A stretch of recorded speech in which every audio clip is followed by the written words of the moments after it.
we're going to use 4 trapezoids to estimate the area under this graph and on this interval 0 to pi. So if we're going to use 4 trapezoids, we're going to use equal intervals. That means we're going to go in pi over 4 intervals, right? Because that's how you get 4 equal intervals over this. So I just want to graph this thing so we get an idea, a picture in your head. So we're going to go from 0 to pi, and we're going to, of course, have equal spaced pi over 2, and we're going to get pi over 4, and of course, this is going to be 3 pi over 4.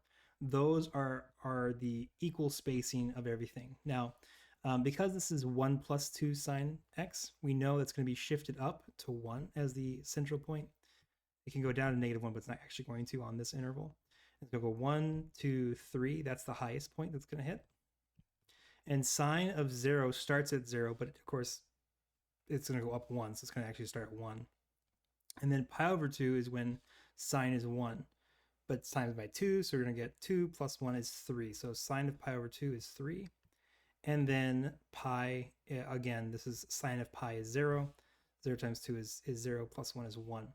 And we're going to have this symmetric curve across this interval. So this side is just reflected across to this side. So it's the exact same thing. So it's going to be helpful when we calculate the actual trapezoids.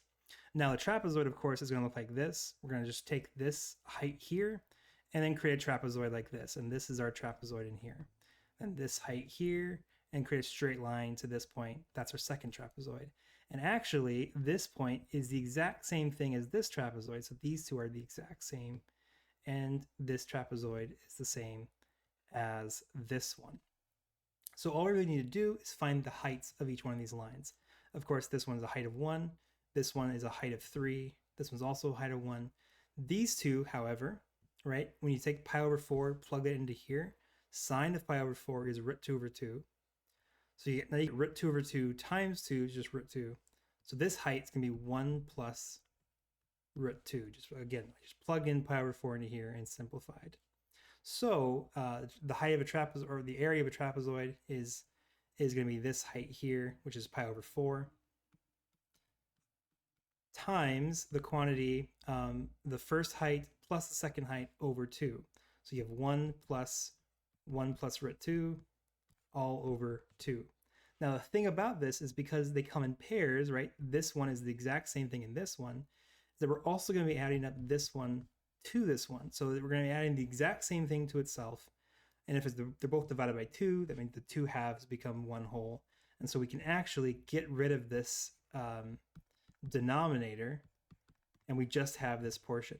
The same thing is true for this thing here, because this height, or the area of this trapezoid, this middle one, is going to be pi over 4 times each of the heights added together and then divided by 2, right? This is going to be 1 plus root 2 plus 3 over 2. But then we have the exact same portion here. And so again, the 2 halves are going to add up to a whole. And so we can actually get rid of this fraction. And so we get this expression right here. Now we can just simplify it. Of course, the pi over 4 just comes out in front. We get 2 plus root 2 plus 4 plus root 2. That's going to be 6 plus 2 root 2. And that can be reduced down. So we get pi over 2, 3 plus root 2. The answer is E.